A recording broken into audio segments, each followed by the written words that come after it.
샬롬. 오늘 우리가 함께 나눌 말씀은 여호수아 12장 6절과 7절입니다. 여호와의 종 모세와 이스라엘 자손이 그들을 치고 여호와의 종 모세가 그 땅을 르우벤 사람과 갓 사람과 므낫세 반 지파에게 기업으로 주었더라. 여호수아와 이스라엘 자손이 요단 이편 곧 서쪽 레바논 골짜기의 바알갓에서부터 세일로 올라가는 곳 할락산까지 쳐서 멸한 그 땅의 왕들은 이러하니라. 그 땅을 여호수아가 이스라엘의 지파들에게 구분에 따라 소유로 주었으니. 아멘. 여호수아 12장에는 이제 이스라엘이 정복한 왕들의 이름이 열거되어 있습니다. 그런데 이 요단 서쪽 가나안에서 정복한 왕들의 이름뿐 아니라 요단 동쪽이죠. 요단강을 건너기 전에 동쪽에서 정복했던 아모리 왕의 이름도 함께 나와 있습니다. 6절 말씀에 보면 여호와의 종 모세와 이스라엘 자손이 요단 동편을 치고 두 지파 반에게 그 땅을 주었다. 그리고 7절에는 여호수아와 이스라엘 자손이 요단 서쪽에서 승리하고 그 땅을 각 지파에게 나눠주고 또 전쟁에서 승리하게 된 그 가나안 땅에 이제 그 이전에 살던 그 땅의 왕들이 쭉 열거가 되어 있죠. 요단 동편에서 모세가 이스라엘 백성들을 인도할 때 아모리 왕의 시혼, 아모리 왕 시혼의 땅을 좀 건너가도록 허락해 주기를 사신을 보내서 요청을 했으나 시혼이 거절하고 군사를 이끌고 오죠. 이스라엘 백성과 전쟁을 하기 위해서 그들이 그 땅을 지나가지 못하도록 전쟁을 하기 위해서 이제 몰려왔습니다. 그 전쟁에서 이스라엘이 승리를 하게 되죠. 그리고 이제 바산 왕 옥이라고 하는 이 왕도 마찬가지였습니다. 요단 동편에 있었던 이 아모리 족속의 왕이었던 시혼과 옥과의 전투가 있었습니다. 이스라엘과 전쟁을 했던 아모리 족속의 이 두 왕들의 마음을 어떻게 표현할 수 있는가 하면 완악했다. 이렇게 표현을 할 수 있습니다. 요단 서쪽에 이제 가나안 땅에 들어와서 요단 서쪽에 이스라엘과 싸웠던 가나안 왕들의 또 가나안 족속들의 마음을 여호수아 11장 20절에 보면 그들의 마음이 완악하여 이스라엘을 대적하여 싸우러 온 것은 이렇게 말했죠. 요단 동편의 두 왕 역시 완악한 마음으로 이스라엘과 싸우려고 했고 또 요단 서편의 가나안 땅에 있던 모든 민족들도 마음이 완악해서 이스라엘과 싸우려고 했습니다. 자, 그런데 그 다음에 뭐라고 말씀하셨냐 하면 여호수아 11장 20절에 여호와께서 그리하게 하신 것이다. 여호와께서 그들의 마음을 완악하게 붙잡아 놓으시고 이스라엘 백성과 전쟁을 치르게 하시는 겁니다. 그 싸움은 누가 치르신 거죠? 하나님께서 이스라엘 백성 앞서 가서 이제 싸우신 거죠. 자, 그렇다면 한 40년 전으로 가보십시다. 이스라엘 백성이 애굽에서 종으로 살고 있을 때 그 종살이에서 하나님께서 이스라엘을 건져내시는데 그때 바로의 마음이 어떻게 했죠? 완악했죠. 출애굽기 10장 20절에 여호와께서 바로의 마음을 완악하게 하셨으므로 이스라엘 자손을 내보내지 아니하였더라.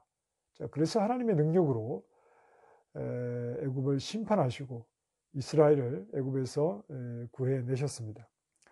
애굽에서 건져내실 때도 바로의 마음을 완악한 채로 묶어놓으시고 그들에게 하나님의 능력으로 심판하셔서 이스라엘을 구원하시고 또 이 가나안 족속들도 그들의 마음을 완악한 채로 하나님께서 묶어 놓으신 채로 하나님께서 그 전쟁을 주관하셔서 이제 이스라엘 백성들이 그 땅을 차지하게 하시는 겁니다.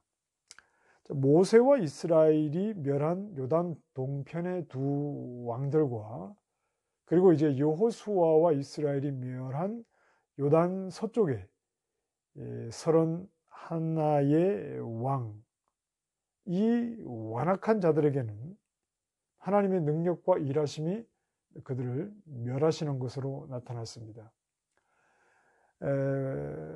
애굽의 바로나 또 31의 또 요단 동편의 두 왕들, 이 전체 왕들이 가졌던 완악함은 하나님이 하시고자 하는 일을 방해하고 거역하는 모습으로 나타나죠. 애굽에서도 그랬고 또 이 땅을 가나안 땅을 차지하게 하시는 과정에서도 그랬습니다. 이들이 완악한 마음을 가졌을 때 그들은 하나님이 이루시는 일을 방해하는 그러한 모습으로 나타났습니다.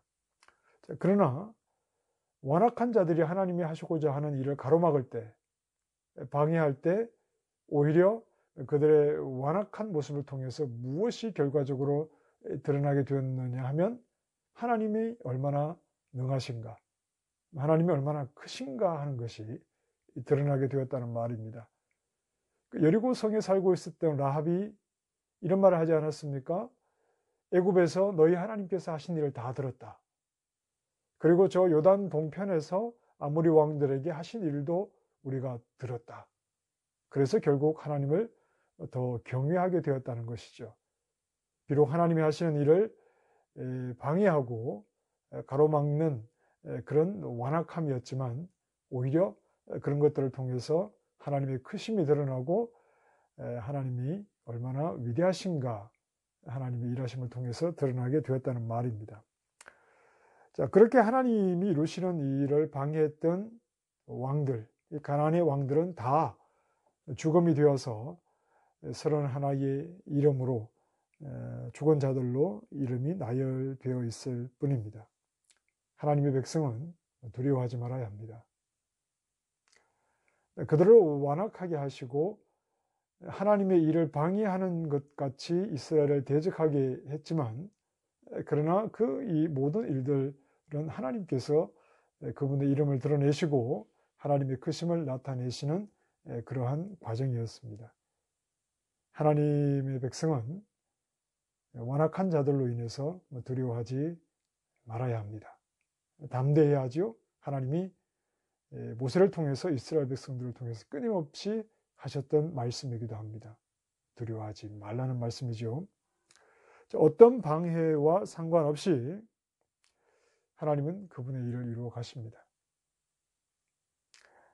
오히려 불리한 상황, 오히려 방해가 있어서 잘 되지 않을 것 같은 그런 환경에서 하나님은 그분의 일을 이루어 가시기에 오히려 하나님의 일하심을 보게 될 것입니다. 하나님의 백성은 언제나 담대해야 합니다.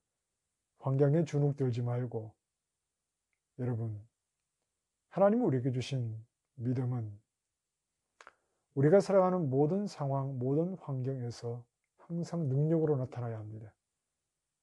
환경에 주눅들면 안 되죠. 하나님의 백성은 그 어떤 눈에 보이는 방해 또 가로막는 환경에 주눅들어서는 안 됩니다. 하나님은 우리를 데리시고 우리를 데리고 가셔서 하나님의 일하심을 드러내실 겁니다. 언제나 우리는 하나님 말씀 앞에 순종하는 모습으로 하나님 말씀을 벗어나지 않는 자리를 잘 지킬 때 오히려 그 어려움들 속에 일하시는 하나님을 보게 될 것입니다. 하나님의 백성답게 담대하게 환경에 굴하지 않고 하나님의 말씀만을 순종하는 믿음의 걸음을 오늘 하루도 담대함을 가지고 걸어가시기를 바랍니다. 기도하겠습니다. 완악한 자들이 하나님의 일하심을 가로막는 것 같고 또 방해하는 것 같으나 결국은 그 과정을 통해서 하나님의 크심이 드러나고 말았습니다. 하나님의 백성된 우리를 오늘도 담대하게 하시고 환경에 굴하지 말게 하시고 하나님 말씀에 순종하는 자리에 굳건히 서게 하셔서 어려움 속에서도 하나님의 일하심을 보게 해 주시옵소서. 담대함을 더하여 주시옵소서. 예수님 이름으로 기도합니다. 아멘.